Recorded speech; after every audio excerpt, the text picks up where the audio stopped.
Very much once again, Venerable Pasura. Next, we call upon our second speaker, Venerable Hak Sien Hai from Cambodia, to present, to have his presentation.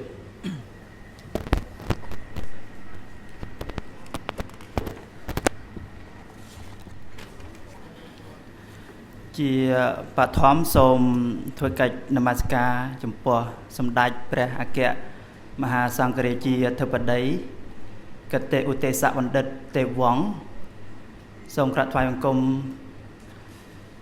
ព្រះថេរានុថេរៈសង្ឃនាយកគ្រប់ព្រះអង្គដោយសេចក្តីគោរពសេចក្តីជ្រះថ្លាសូមចម្រើនពរញោមជំទាវបាសិកាឯកឧត្តមអស់លោកស្រីពុទ្ធបរិស័ទទាំងអស់ដែលចូលរួមថ្ងៃនេះមីងក្លាបាភយា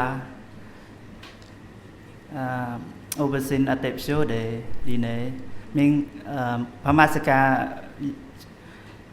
chin show chin de da be me pamasaka ma show ya ne english ka show de so just a greeting in our language, the Cambodia, because our Sangharaja is here, and our Sanghanajaka of Burmese, Sanghanajaka Myanmar Sanghanajaka is here. So I just greeting in Burmese language. So at first, I would like to pay my great respect to our Cambodian Sangharaja Te Wong and Sanghanajaka of Myanmar and the president of WAB. And all distinguished guests today. So I'm going to talk about Buddhism for education in Cambodia. So today we will explore and learn how we propagate Buddha's teaching, especially for Cambodia who are really affected from the Khmer regime. We say that is a post-genocide peace building. So you all will learn together. So my objective for you that is to understand how Buddhism in post-genocide Cambodia come to exist, and the second, the role of Cambodian monks in promoting peace and harmony for the young generation. So after my presentation, I think all of you will get these two objectives of my topic. Let's begin with our Sangharajas who present here. I think you are all very fortunate to see him. It's a very great and amazing story because you know Cambodia's history that we got the genocide, we say Khmer regime in 1975 to 1979. Within 3 years, everything had been destroyed. Most important thing is our culture, that is Buddhism.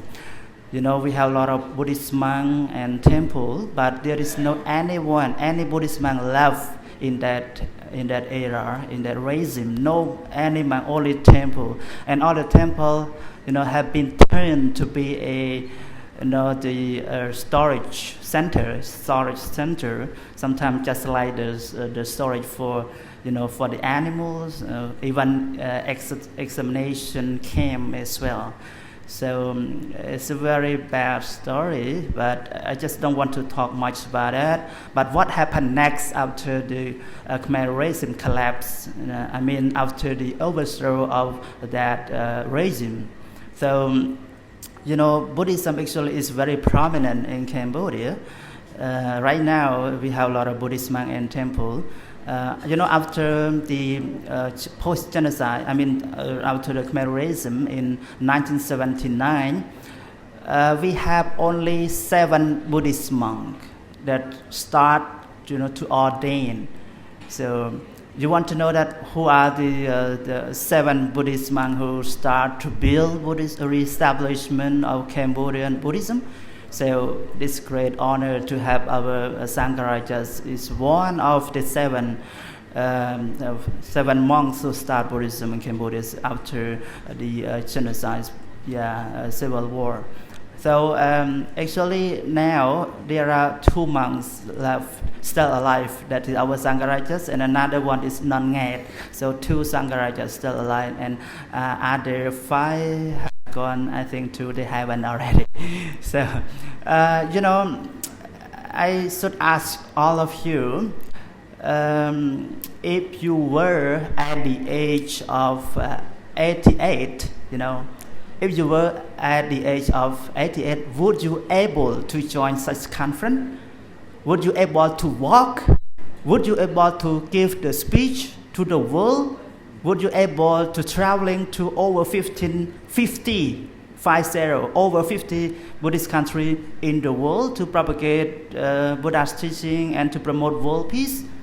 I don't think so. Maybe like me, just very young, but look very like old and not really active. But our Sankaraja, you see, next month will be 88. Will be 88. Yeah. So please say sadhu, sadhu. Yeah. That he want to join in every, session, even in this conference, and it's a very great honor too for our, the fourth global Buddhist congregation that confer the global Dharma peace. I think he's very well deserved for this award. So he really established Buddhism in Cambodia. So now, because of his effort and tiring, constant effort, we have a lot of temple in Cambodia now that is over 5,000 Buddhist monks and over 4,000 monasteries, and the population is 55 Buddhists who believe in, who embrace Buddhism. And also the most important thing is Buddhism is stated in the national constitution of Cambodia as well. And I would like to introduce one of the prominent monk that is well known in Cambodia as well as in the world as well, because United Nations recognize him as a peace builder, and he got the prize from this organization as well, that is United Nations. And he already passed away, but his body is in United States of America. And after the Civil War, it's already ended, but we still have civil war in some part of the country, and we have like mine and fighting in some part. He's Venerable Khosananda. Yeah, I think all of you know Khosananda. And one thing that we say, Gandhi. Everyone Gandhi, right? No, okay. Gandhi, the father of non-violence in India, and you know about that. But we say our Khosananda as the Gandhi of Cambodia. Yeah, because it's he tried to bring peace to Cambodia. You see, I just show you that is the uniform. This is Khmer Rouge. That you might say very scary, but But what you see what happened when our Khosananda led a Dhamma Yatra to all parts of Cambodia, and you see in the remote area. But all these Khmer Rouge, as I mentioned, that is already ended, but some part of the Cambodia still fighting. So, he led Dhamma Yatra to go every part of Cambodia. And when when the Khmer Rouge, met the Buddhist Sangha in the postures of respect, and kinds of really embrace Buddhism, But what happened? We don't know about it because of Kilesa, right? Because of craving, Lopa, Dosa, Moha. Okay, so he, one of the monks who have try and struggle to bring peace to Cambodian society. Most important thing is to have a reconciliation between all parts of the civil party. I mean, Khmer Rouge party. Some part of Cambodia, they're still fighting to come together, have a negotiation to bring peace to the world, to bring peace to Cambodia. So this is finished that one, but I want to introduce one of my organization that follow this stuff to bring peace to Cambodian society.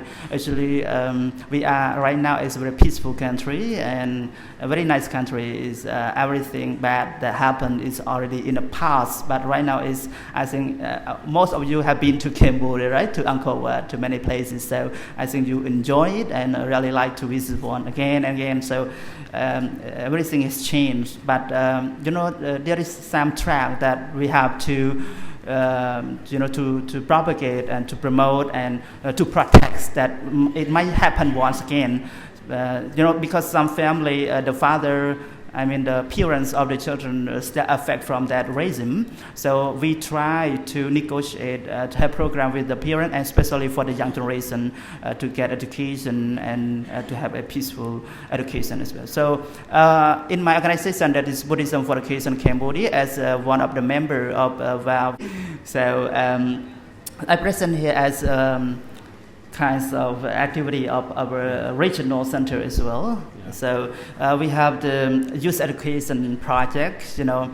I think we all should focus on the young generation, and we are challenging right now, not only in Cambodia, but I think in other parts of the world, especially Buddhist country, that the young people, the young children, they really don't want to visit, don't want to listen to the Dhamma talk in the, in temple, or even some ceremony that they invite Buddhist monks to give Dhamma talk. We can see only the old people listen to Dhamma, but young generation, the children, they have been somewhere. So how do we apply the teachings of the Buddha, Sila, Samadhi, Panya, to all those children? So what I'm doing is that we have been to all parts of Cambodia, all places of Cambodia. We have cooperation with the all state university and state school to have a Dhamma workshop, especially for students and for the children as well.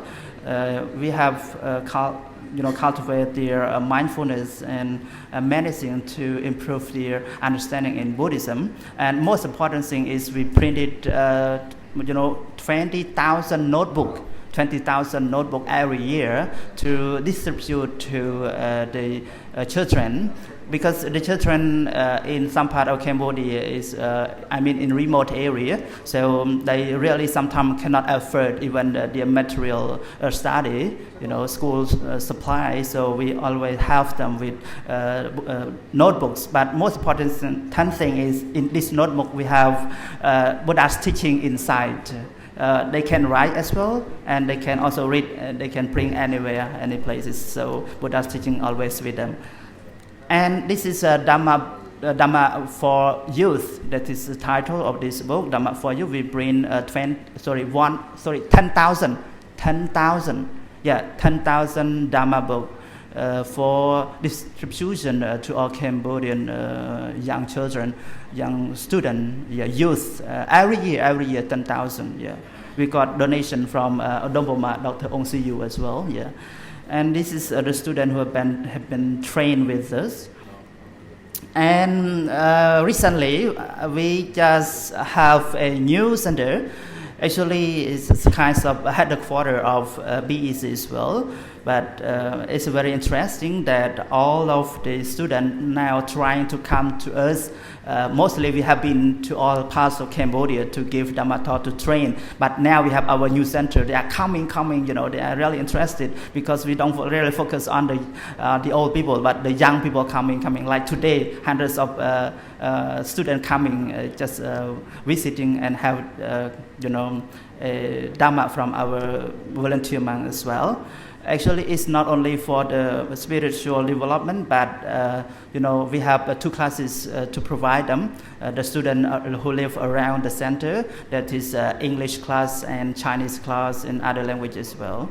And we have the vision to improve more for that one. That is prisoner education. It's very interesting as well.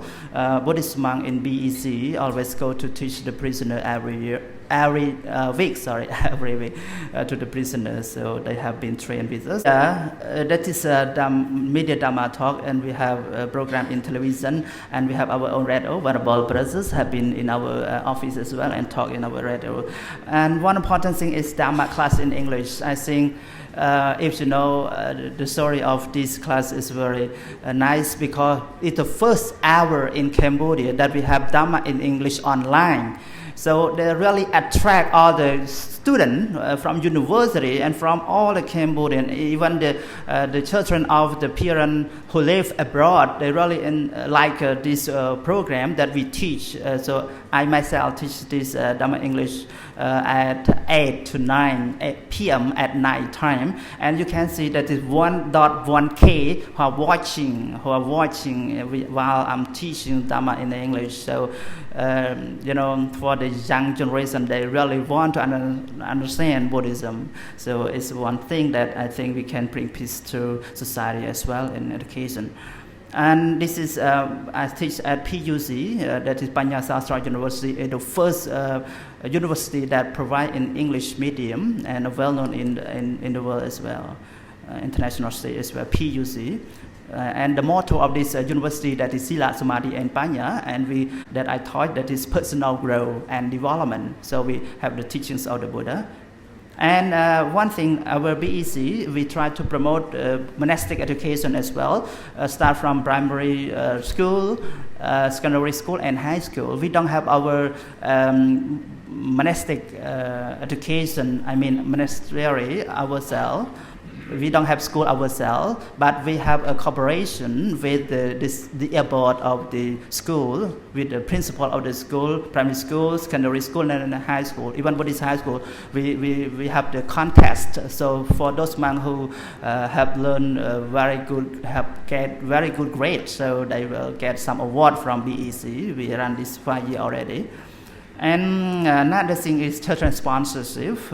Sometimes we have to give hand to those who are in need of help.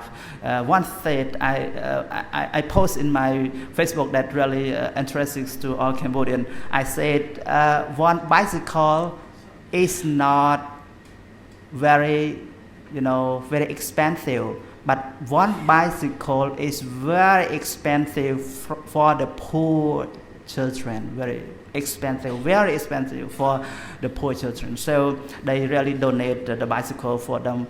It's not for traveling, it's for schooling only, not for traveling somewhere, So we support them. Our Buddhist monk is traveling to, you can see that in remote area, to bring a bicycle, clothes, school supply, and allowance for the children as well.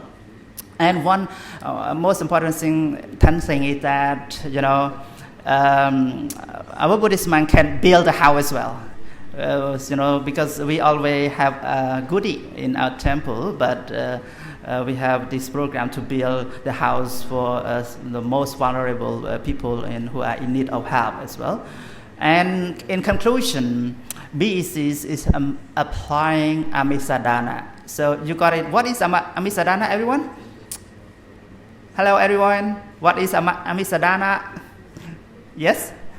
Okay, good. So, Amisadana, we might say the 4 requisites, right? That is clothing, food, lodging, and medicine. And what is Dhammadana? Teaching, right? And giving Dhamma talk and advice in the best way to have a better life of our followers.